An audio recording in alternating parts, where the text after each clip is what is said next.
ازواج مطہرات رضی اللہ عنہن کے ساتھ معاشرت۔ ازواج مطہرات کی تعداد 9 تک پہنچی تھی۔ ان میں عام اصول فطرت کے موافق ہر مزاج اور ہر طبیعت کی عورتیں تھیں، باہم رشک اور منافست بھی تھی۔ آن حضرت صلی اللہ علیہ وآلہ وسلم چونکہ ہمیشہ فقر و فاقہ میں بسر کرتے تھے، ان کی خورش و پوشش کا انتظام بھی خاطر خواہ نہیں ہو سکتا تھا، اس لیے ان کو شکایت کا موقع ملتا تھا۔ ان تمام حالات کے ساتھ بھی آپ صلی اللہ علیہ وآلہ وسلم کی جبین خلق پر کبھی شکن نہیں پڑتی تھی۔ حضرت خدیجہ رضی اللہ عنہا کے ساتھ آپ کو بے انتہا محبت تھی۔ جب وہ عقد نکاح میں آئیں تو آپ صلی اللہ علیہ وآلہ وسلم کا ریعان شباب اور ان کا بڑھاپا تھا، تاہم آپ نے ان کی وفات تک کوئی شادی نہیں کی۔ وفات کے بعد بھی جب کبھی ان کا ذکر آ جاتا تو آپ صلی اللہ علیہ وآلہ وسلم جوش محبت سے بے تاب ہو جاتے۔ تفصیل اوپر گزر چکی ہے۔ حضرت خدیجہ کے بعد حضرت عائشہ رضی اللہ عنہا ازواج مطہرات میں سب سے محبوب تر تھیں، لیکن محبت کے اسباب وہ نہ تھے جو عام انسانوں میں پائے جاتے ہیں۔ حسن صورت میں حضرت صفیہ رضی اللہ عنہا ان سے بڑھ کر تھیں اور کم سن بھی تھیں۔ دیگر ظاہری محاسن میں بھی دیگر ازواج ان سے کم نہ تھیں، لیکن حضرت عائشہ رضی اللہ عنہا کی قابلیت، ذہانت، قوت اجتہاد، دقت نظر، وسعت معلومات ایسے اوصاف تھے جو ان کی ترجیح کا اصلی سبب تھے۔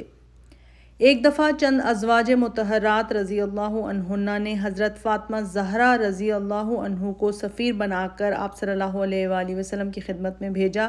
جناب سیدہ خدمت اقدس میں حاضر ہوئیں، دستور کے موافق پہلے اذن طلب کیا، اجازت ملی تو سامنے آئیں اور عرض کی کہ ازواج مطہرات نے مجھ کو وکیل بنا کر بھیجا ہے کہ آپ ابو بکر کی بیٹی کو ہم پر کیوں ترجیح دیتے ہیں؟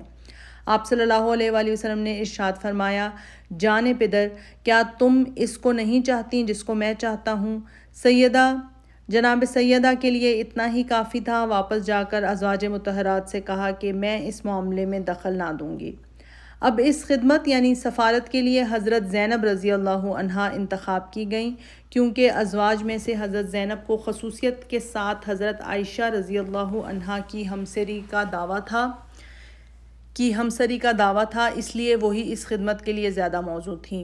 انہوں نے یہ پیغام بڑی دلیری سے ادا کیا اور بڑے زور کے ساتھ یہ ثابت کرنا چاہا کہ حضرت عائشہ اس رتبے کی مستحق نہیں ہے۔ حضرت عائشہ چپ سن رہی تھیں اور رسول اللہ صلی اللہ علیہ وآلہ وسلم کے چہرے کی طرف دیکھتی جاتی تھیں۔ حضرت زینب جب تقریر کر چکیں تو مرضی پا کر کھڑی ہو گئیں اور اس زور و شور کے ساتھ تقریر کی کہ حضرت زینب رضی اللہ عنہا لاجواب ہو کر رہ گئیں۔ حضرت صلی اللہ علیہ وآلہ وسلم نے فرمایا، کیوں نہ ہو، ابو بکر کی بیٹی ہے۔ آپ صلی اللہ علیہ وآلہ وسلم کا ارشاد ہے کہ شادی کرنے کے لیے عورت کا انتخاب 4 اوصاف کی بنا پر ہو سکتا ہے: مال، نسب، حسن، دینداری، سو تم دیندار عورت تلاش کرو۔ حضرت صلی اللہ علیہ وآلہ وسلم کو ہر کام میں سب سے مقدم جو چیز پیش نظر ہوتی تھی وہ دین ہوتا تھا، اس لیے ازواج میں بھی وہی زیادہ منظور نظر ہوتی تھیں جن سے دین کی خدمت زیادہ ادا ہو سکتی تھی۔ ازواج مطہرات کو باریابی کا زیادہ موقع ملتا تھا، وہ خلوت و جلوت کی شریک صحبت تھیں، اس لیے مذہبی احکام و مسائل کے علم و اطلاع کا بھی ان کو سب سے زیادہ موقع حاصل ہو سکتا تھا، لیکن ساتھ ہی اس کی ضرورت تھی کہ مسائل کے سمجھنے اور نقاط شریعت کی تہہ تک پہنچنے کی بھی قابلیت ہو، جس میں یہ قابلیت جس قدر زیادہ ہوتی اس قدر زیادہ تمتع اٹھا سکتا تھا۔ حضرت عائشہ رضی اللہ عنہا مجتہدانہ دل و دماغ رکھتی تھیں، اس لیے قرب و صحبت سے اس قدر فائدہ اٹھا سکیں کہ بڑے بڑے نازک اور دقیق مسائل میں وہ اکابر صحابہ رضی اللہ عنہم سے مخالفت کرتی تھیں اور انصاف بالائے طاعت است اکثر مسئلوں میں ان کی فہم و دقت نظری کا پلہ بھاری نظر آتا ہے، چنانچہ اس کی کسی قدر تفصیل حضرت عائشہ رضی اللہ عنہا کے حالات میں گزر چکی ہے۔ معمول تھا کہ ہر روز آپ صلی اللہ علیہ وآلہ وسلم تمام ازواج مطہرات کے گھروں میں جو پاس پاس تھے تشریف لے جاتے، ایک ایک کے پاس تھوڑی تھوڑی دیر ٹھہرتے، جب ان کا گھر آ جاتا جن کی باری ہوتی تو شب کو وہیں قیام فرماتے۔ یہ ابو داؤد کی روایت ہے۔ زرقانی میں حضرت ام سلمہ رضی اللہ عنہا کے حال میں لکھا ہے کہ عصر کا وقت ہوتا تھا اور ابتدا حضرت ام سلمہ سے ہوتی تھی۔ بعض روایتوں میں ہے کہ جن کی باری ہوتی تھی انہی کے گھر پر تمام ازواج مطہرات آ جاتی تھیں اور دیر تک صحبت رہتی تھی۔ کچھ رات گئے سب رخصت ہو جاتی تھیں۔ اس سے ظاہر ہوگا کہ گو ازواج میں کبھی کبھی منافست کا اظہار ہوتا تھا، لیکن دل صاف تھے اور باہم مل کر لطف صحبت اٹھاتی تھیں۔ آپ صلی اللہ علیہ وآلہ وسلم کے شرف صحبت نے جس طرح ان آئینوں کو جلا دی تھی، اس کا اندازہ افق کے واقعے سے ہو سکتا ہے جس میں حضرت عائشہ کو منافقین نے متہم کیا تھا۔ اس سے بڑھ کر حریفوں کے لیے انتقام کا کیا موقع مل سکتا تھا، لیکن باوجود اس کے کہ غیر لوگ تہمت لگانے میں آلودہ ہو گئے تھے، تاہم ازواج مطہرات کا دامن صاف رہا۔ حضرت عائشہ کی بڑی حریف حضرت زینب رضی اللہ عنہا تھیں، لیکن جب رسول اللہ صلی اللہ علیہ وآلہ وسلم نے ان سے استفسار کیا تو انہوں نے کانوں پر ہاتھ رکھا کہ حاشا، یہ محض تہمت ہے۔ حضرت عائشہ جب واقع افق کا ذکر کرتی ہیں تو ہمیشہ حضرت زینب رضی اللہ عنہا کی پاک باطنی کی شکر گزاری ظاہر کرتی ہیں، چنانچہ بخاری کی متعدد روایتوں میں تفصیلاً مذکور ہے۔ آپ صلی اللہ علیہ وآلہ وسلم جس طرح ازواج مطہرات کی خاطرداری فرماتے اور ان کی نازک مزاجیاں برداشت کرتے تھے، اس کا اندازہ ذیل کے واقعات سے ہوگا۔ ایک دفعہ ازواج مطہرات سفر میں تھیں، ساربان اونٹ کو تیز ہانکنے لگے۔ آپ صلی اللہ علیہ وآلہ وسلم نے فرمایا، دیکھنا یہ آپ گینے یعنی شیشے ہیں۔ حضرت صفیہ رضی اللہ عنہا کھانا نہایت عمدہ پکاتی تھیں۔ ایک دفعہ انہوں نے کھانا پکا کر آپ صلی اللہ علیہ وآلہ وسلم کے پاس بھیجا۔ آپ اس وقت حضرت عائشہ کے گھر میں تشریف رکھتے تھے۔ حضرت عائشہ نے خادم کے ہاتھ سے پیالہ چھین کر زمین پر دے مارا۔ حضرت صلی اللہ علیہ وآلہ وسلم نے پیالے کے ٹکڑے چن چن کر یکجا کیے اور ان کو جوڑا، پھر دوسرا پیالہ منگوا کر واپس کیا۔ ایک دفعہ حضرت عائشہ رضی اللہ عنہا حضرت صلی اللہ علیہ وآلہ وسلم سے برہم ہو کر بلند آواز سے باتیں کر رہی تھیں۔ اتفاقاً حضرت ابوبکر آ گئے۔ حضرت عائشہ کو پکڑ کر تھپڑ مارنا چاہا کہ تو رسول اللہ سے چلا کر بولتی ہے۔ حضرت صلی اللہ علیہ وآلہ وسلم بیچ میں آ گئے اور حضرت عائشہ کے آڑے آ گئے۔ حضرت ابوبکر رضی اللہ عنہ غصے میں بھرے ہوئے باہر چلے گئے۔ آپ صلی اللہ علیہ وآلہ وسلم نے حضرت عائشہ سے کہا، کیوں، کس طرح تم کو بچا لیا؟ چند روز کے بعد حضرت ابوبکر حضرت صلی اللہ علیہ وآلہ وسلم کی خدمت میں آئے تو وہ حالت بدل چکی تھی۔ بولے، مجھ کو بھی صلح میں شریک کیجیے جیسا کہ اس موقع پر میں نے جنگ میں شرکت کی تھی۔ آپ صلی اللہ علیہ وآلہ وسلم نے فرمایا، ہاں اور ہاں۔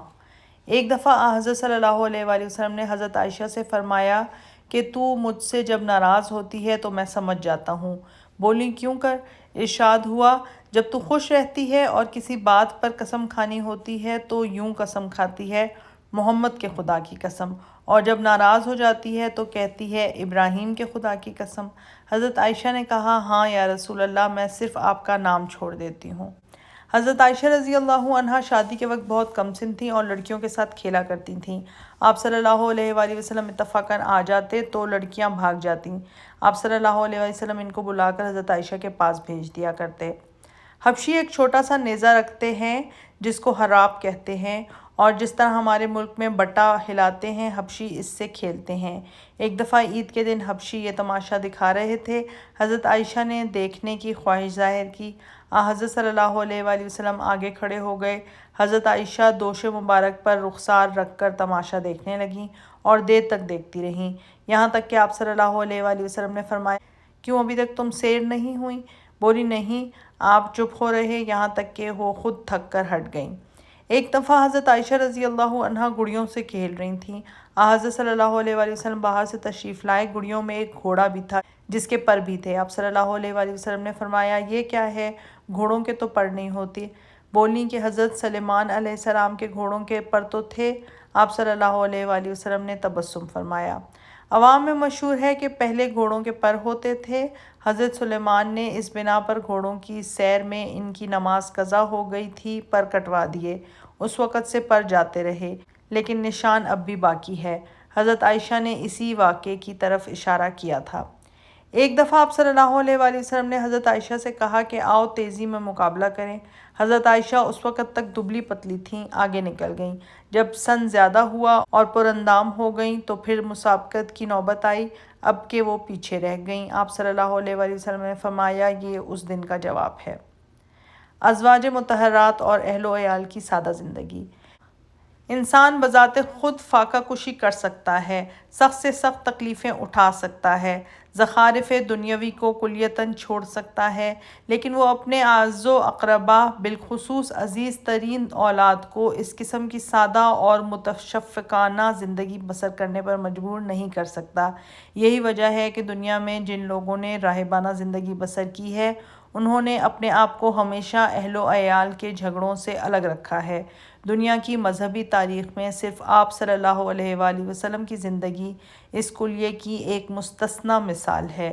آپ صلی اللہ علیہ وآلہ وسلم کے 9 بیویاں تھیں، جن میں بعض ناز و نعمت میں پلی تھیں اور اکثر معزز گھرانوں سے تعلق رکھتی تھیں، اس لیے ان کا قدرتی میلان غذا ہائے لطیف اور لباس ہائے فاخرہ کی طرف ہو سکتا تھا۔ متعدد صغیر السن بچے تھے جن کو کھانے پہننے کی ہر خوشگوار اور خوشنما چیز اپنی طرف مائل کر سکتی تھی۔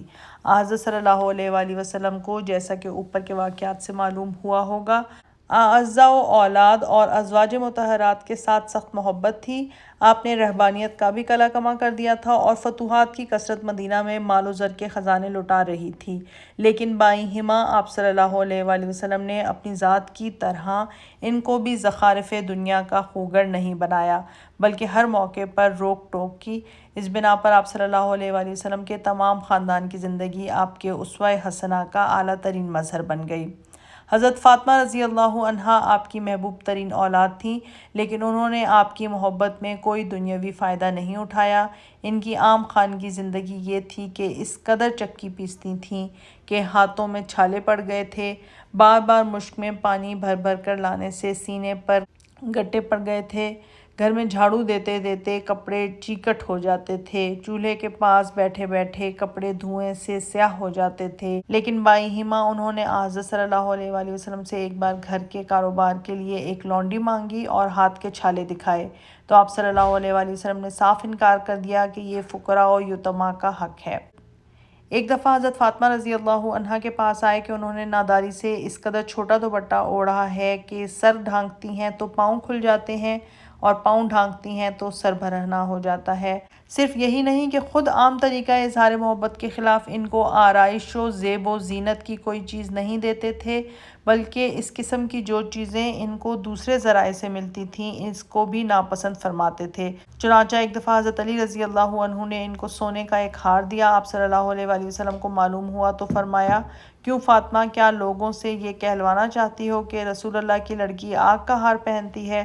چنانچہ حضرت فاطمہ رضی اللہ عنہا نے اس کو فوراً بیچ کر اس کی قیمت سے ایک غلام خرید لیا۔ ایک دفعہ آپ صلی اللہ علیہ وآلہ وسلم کسی غزوے سے تشریف لائے۔ حضرت فاطمہ نے بطور خیر مقدم کے گھر کے دروازوں پر پردہ لگایا اور امام حسن و امام حسین رضی اللہ عنہما کو چاندی کے کنگن پہنائے۔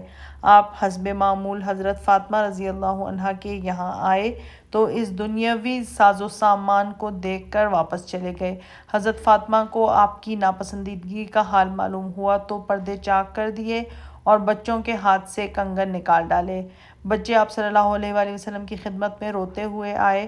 آپ نے فرمایا، یہ میرے اہل بیت ہیں، میں نہیں چاہتا کہ وہ ان زخارف دنیا سے آلودہ ہوں، ان کے بدلے فاطمہ کے لیے ایک اسیب کا ہار اور ہاتھی دانت کے 2 کنگن خرید لاؤ۔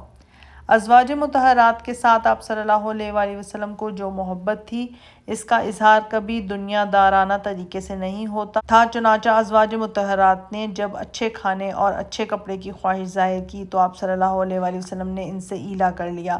تمام ازواج میں آپ صلی اللہ علیہ وآلہ وسلم کو حضرت عائشہ رضی اللہ عنہا سب سے زیادہ محبوب تھیں، لیکن یہ محبت رنگین لباس اور سنہرے زیوروں کی صورت میں کبھی نہیں ظاہر ہوئی۔ تمام بیویوں کا جو لباس تھا وہی حضرت عائشہ کا بھی تھا، چنانچہ وہ خود فرمایا کرتی تھیں، ہم تمام بیویوں کے پاس صرف ایک ایک جوڑا کپڑا تھا۔ اگر کبھی اس کے خلاف ان کے بدن پر دنیاوی آرائش کے سر و سامان نظر آتے تو آپ صلی اللہ علیہ وآلہ وسلم ان کو منع فرماتے۔ ایک مرتبہ انہوں نے سونے کے کنگن پہنے سکا۔ آپ نے فرمایا، اگر وورس کے کنگن زعفران سے رنگ کر پہنتی تو بہتر ہوتا۔ تمام اہل و عیال و خانوادہ نبوت کو ممانعت تھی کہ وہ پرتکلف اور ریشمی لباس اور سونے کے زیور استعمال نہ کریں۔ آپ صلی اللہ علیہ وآلہ وسلم ان سے فرمایا کرتے تھے کہ اگر تم کو اس کی تمنا ہے کہ یہ چیزیں جنت میں ملیں تو دنیا میں اس کے پہننے سے پرہیز کرو۔ انتظام خانگی۔ اگرچہ ازواج مطہرات کی تعداد ایک زمانے میں 9 تک پہنچ گئی تھی اور اس وجہ سے خانہ داری کے بہت سے بکھیڑے تھے، تاہم آپ صلی اللہ علیہ وآلہ وسلم کو خود بنفس نفیس ان چیزوں سے سروکار نہ تھا۔ اپنی ذات کی نسبت تو التزام تھا کہ جو کچھ آتا دن کے دن صرف ہو جاتا، یہاں تک کہ اگر دے دلا کر کچھ باقی رہ جاتا تو آپ اس وقت تک گھر میں نہ جاتے جب تک وہ بھی کار خیر میں صرف نہ ہو جاتا۔ لیکن ازواج مطہرات اور مہمانوں کے کھانے پینے، رہنے سہنے کا انتظام حضرت بلال رضی اللہ عنہ کے متعلق تھا۔ ابو داؤد میں عبداللہ حوزنی سے روایت ہے کہ میں نے حضرت بلال سے پوچھا کہ رسول اللہ کے خانگی انتظام کا کیا حال تھا؟ انہوں نے کہا، آپ صلی اللہ علیہ وآلہ وسلم کا تمام کاروبار میرے سپرد تھا اور آغاز سے اخیر تک، زمانہ وفات تک میرے ہاتھ میں رہا۔ معمول تھا کہ جب کوئی نادار مسلمان آپ صلی اللہ علیہ وآلہ وسلم کی خدمت میں حاضر ہوتا تو مجھ کو ارشاد ہوتا، میں جا کر کہیں سے قرض لاتا اور اس کے کھانے کپڑے کا انتظام کر دیتا۔ اہل و عیال کے مصارف کا انتظام۔ ازواج مطہرات رضی اللہ عنہن کے لیے یہ انتظام تھا کہ بنو نذیر کے نخلستان میں ان کا حصہ مقرر کر دیا تھا، وہ فروخت کر دیا جاتا جو سال بھر کے مصارف کے لیے کافی ہوتا۔ خیبر فتح ہوا تو تمام ازواج کے لیے فی کس 80 وسق کھجور اور 20 وسق جو سالانہ مقرر ہو گیا تھا۔ وسق 60 صاع کا ہوتا ہے۔ حضرت عمر رضی اللہ عنہ کے زمانے میں بعض ازواج نے، جن میں حضرت عائشہ رضی اللہ عنہا بھی تھیں، پیداوار کے بدلے زمین لے لی۔ تم المحلد الثانی من سیرۃ النبوہ علی صاحبہ الصلاۃ والتحیہ۔